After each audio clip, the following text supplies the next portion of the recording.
Welcome back to Nick Lenz's Comic Corner, Classic Lesson Known Classics. This is episode number 1718 and Doubleshot number 1612. I have two DC trades. First is the start of a writer's run, and the other one is the conclusion to a series. If you're curious, though, about my middle finger on my right hand, I scraped that work, so basically that's why I'm in this Band-Aid. Alright, first up it is Nightwing Volume 1 by Tom Taylor. Leaping into the Light, collecting Nightwing Volume 4, issues 78 to 83. Now, with this particular book, there is a lot of ignoring, or at least, let's just say, a lot of retconning, and now here's the thing. This is the start of basically becoming good again, like the first time since, first time since, of all people, Tim Seeley left the book. Humphreys was a pretty decent run, but yeah, I do agree. This is first good run. This good start. Now, in this book, here's the thing. This book, like, if you're curious though, with this new writer, is anything from the whole Rick Grayson bullcrap mentioned here? Excuse me. Nope. They bring in the fact that, well, the thing starts up quite unusually with this. So we have the return of Blockbuster in here. First time since Tim Seeley's run for the book.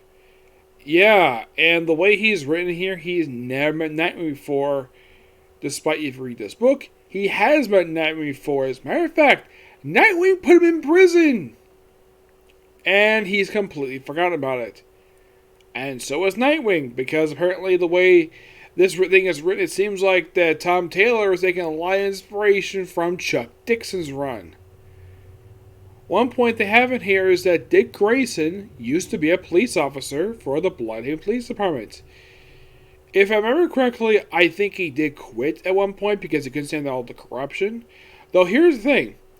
By the time Bloodhaven was destroyed during the events of the crisis, Bloodhaven's, let's just say, their corruption of their police department was purged. They got rid of it. They were short-staffed afterwards, but they were completely removed. Also, and this is something that they did bring up during Chuck Dixon's run, is that they did have a commissioner position in the series, but it was removed. Yes, and then the position of like the head of the police went to the chief, and some people thought, oh, that got rid of the corruption. No, it didn't. It made it a lot worse. Here, yeah, the police commissioner's here, and by the way, we have a new mayor of Bloodhaven. I should point out, though, the last time the mayor of Bloodhaven last showed up was during Sam Humphrey's run for the book, and it was no friend of Dick Grayson's, a woman who he fought when he was when she was a bit young. I think she was a vigilante, and then she became the mayor of Bloodhaven. And apparently by this book, she was replaced by a bearded guy who Blockbuster apparently was offended by the way he talked to him, so he murders him and declares the sitting council president the new mayor. Her name is Madeline Zuko. They say she's the daughter of Tony Zuko, the man who murdered the Graysons. Yep. Though when Dick runs into her later, it turns out, no, she's not the daughter of Tony Zuko. Her father was John Grayson, Dick Grayson's father. And you're thinking, what? What the heck happened here? Like, I thought Mary Grayson, in all continuities, with the exception of the Joe Schumacher movies, had only one child, Dick. That's true. You see, her name, like Melinda, is actually, you see, she's the half-sister of Dick Grayson. I'm like, okay, that's interesting, a half-sister. Didn't expect that, of course, to meet up with her mother, which she does detail about how she first met Tony Zuko, the fact he was very abusive, he ran away, and then she hooked up with John Grayson briefly, despite the fact that he was married. Unknown if his wife, Mary, at the time was pregnant. I would probably assume he was. And they had a brief fling, and then, of course, he got her back, and then she escaped even after she had a daughter. Tony Zuko himself apparently didn't give him the fact this girl was not his kid at all. Nope. Now, in case you're curious, though, is there a version of events where basically Tony Zuko had a daughter? Yes, this actually was explored during Kyle Higgins' run for the book, though the character who went by the name of Sonia Brunch did pop up in Scott Snyder's Black Mirror book. Yep. Also, for some reason, they decided to make a reference to, of all things, the Adam West TV show with this run up and have Barbara Gordon appear in here. Fun fact, Barbara Gordon does appear in this book, but not in costume. And she's one of two supporting characters in this book aside from Dick Grayson's sister. The other is Tim Drake. Yes, Tim Drake. As in the third Robin and currently Red Robin. Now, as for why they put him in this book, my guess is the reason why, because he doesn't have a solo book right now, because the title Robin is taken up by Damian Wayne, who's got a solo book right now. I think the first trade's come out really soon. And for some reason, they can't give him a title, they can't give him an ongoing series with Red Robin for some reason. Yeah, I don't know why though. If you're curious, how long has it been by the time this run came out when the book ended? It's been 10 years since the book ended. So basically, we got a new status quo set up here. Though they do mention Dick Grayson came back. You could say after he had been shot in the frickin' head by KGBs, but nope. That's not brought up in here at all. It just he came back from something. They don't really go in detail exactly what it was. But yeah, this is a really fun story. I love all the references to their Nightwing costumes in one of the covers. I give this book a 9.5 out of 10. It's a damn good start to the run. Though if you want to ignore Rick Grayson stuff, that's fine. But ignoring Tim Steele is kind of dumb. Also, they have it where it's implied, anyways, that Dick Grayson and Robert Gordon are a couple in here. And, oh yeah, also we have appearance by the Teen Titans. Well, the Marvel and George Perez lineup. Yep, that's who makes guest appearance on Batman. Also, they bring in the fact that Dick Grayson is rich now. Yes, he's a billionaire. You're probably thinking, how the heck that happened? Alfred Pennyworth left his entire fortune to him, which is worth over $1 billion. Now, this basically comes a bit of bullcrap, basically, comes to this, because Alfred has a daughter. You probably think that she would have a right to this fortune. But no. As a matter of fact, Julie Pennyworth is never brought up in here at all. Which begs the question, where the heck is she? Because last time she popped up was painted a Batwoman. And that was like about a few years ago. Alright, next up is a different Bat book. We have Batwing, Luke Fox. This collection issues of Batwing 1934 and Batwing Future's End. There's a couple things I'm not going to discuss in this trade. One's issue 25 because that's a zero target, and of course Future's End.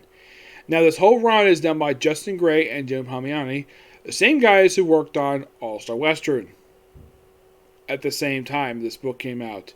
And both books ended at the same time too, as far as I can tell. I don't know the reason for it, presumably it wasn't selling too well. Now, first issue is simply put a wrap-up of the Davis and Bowie stuff. Yeah, because the season was forcibly removed from the book. Yeah, I don't know the reason for it, but he was. And then we have, where in the first issue we have to wrap up Batwing stuff. We had to have him go after, like, people from the last story arc. And, by the way, the whole thing with him basically, so the thing starts up basically saying, having where David Bowie quits being Batwing, all because his friend died. Yep, his best friend throughout this whole run passed away, and he gives being Batwing. Just gives the suit back to Batman, and, well, he does find one of the characters, Sky Power, who actually dies in this issue. And also David, tired of all the corruption in the Congo Police Department, quits the police force. He makes out with his former partner. Savage like these two could become a couple, but if you're curious though, did he pop up again after this? No. He never did. This book, that issue was his last ever appearance to the character. And that was back in 2013, roughly 9 years ago. That was the last time he showed up because at the end of the issue, we have the debut of Luke Fox, a.k.a. the son of one of Bruce Wayne's oldest friends, Lucius Fox, the CEO of Wayne Enterprises. Yep. And throughout this book, basically, we're getting like detail like how Luke Fox became Batwing. He comes up very next issue 20. Tries to have a relationship with a girl, which she, at one point she breaks up with him because apparently they've never slept together, and then eventually they do. And Does he fight like an actual villain in here, you might ask? Yes. Yes, he does. For some reason, the first villain he fights is Lady Shiva, a Nightwing villain. I'm like, interesting. As far as I can tell, I think she popped up a couple times after this, but she hasn't really done much after that. Also, it was kind of implied that Lady Shiva is a lesbian now. Yep, Lady Shiva is a lesbian. No, Lady Shiva, Lady Vic. Excuse me, Lady Vic, not Lady Shiva. My mistake about that. And we also think we're also Tam Fox, who in pre-Flashpoint was a teenager. Here, she's a little girl. And also, we have it where she's assisting her brother being the third wheel and had to hook up with a beautiful reporter, where he says, "My brother thinks you're hot." And she's like, "Aw, that's nice." He cares, and this doesn't really much go anywhere here. And there's at one point where Tam is kidnapped by the rat catcher of all people. Yes, the rat catcher. Well, at least rat catcher makes more sense for him to probably take on than Lady Frickin' Vic. Yep. And of course it goes to Gotham Underground, which, yeah, that usually is a bad idea for the ongoing series to go down there, because it's always bad luck when they go down there. Yeah. And, well, aside from dealing with that, it's just a pretty good book. Give the book roughly a 9.5 out of 10. It's a damn good book. I mean, it collects the entire run of Luke Fox era for Batwing. The artwork's done by Her Ferreira, Eduardo Persica, Jason Masters, Scott Nolans, and J.P. Meyer. And the cover art is by Mike McComb. You're probably thinking, okay, with the book ended issue 34. Now, basically around the same time this book ended, I would say probably not only this book ended, they had him pop up in 52, where he was in the book for the entire run. He was a supporting character in that book. Then at 52, not 52 was Batman Eternal. He popped up in there as he had a storyline in the book, and then after the book wrapped up, he popped up in, of all books, Batgirl. Well, for some reason they made him Batgirl's boyfriend. This relationship came completely out of nowhere, and it was dropped after a handful of issues. Well, they broke up anyways. At least they mentioned, oh yeah, they broke up off screen. It was a relationship that readers didn't want. It was not really developed at all. It was very forced. Very much a forced romance, because Luke Fox wasn't doing anything, so drop off in Batgirl for a few issues before he finally does something else. And then after Rebirth, he becomes a regular character in Tita Comics, where he eventually becomes part of the Gotham Knights program. And if you're curious, like, did he pop up in Batman or Eternal?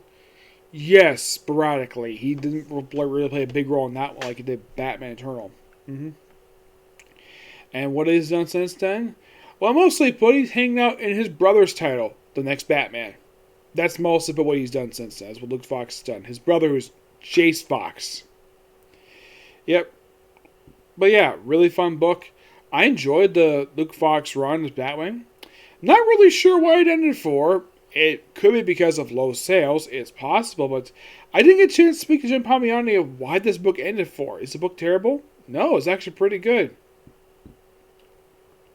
My only guess is the reason why DC did this, when they collected his run for Batwing, because he's a regular character on Batwoman, and I heard that within season 2 he does become Batwing. Yep. Though the suit itself, I should point out, that was very heavily inspired by the Batman Beyond suit. Yep. Also, there's a joke in the book where he's commonly mistaken as Batman. Yep. Yeah, he is. Okay, so that's going to be pretty much it for Stick Review. Let's see if later on possibly for more reviews, like in our Comic Corner and a couple interviews. Okay, next video. Bye.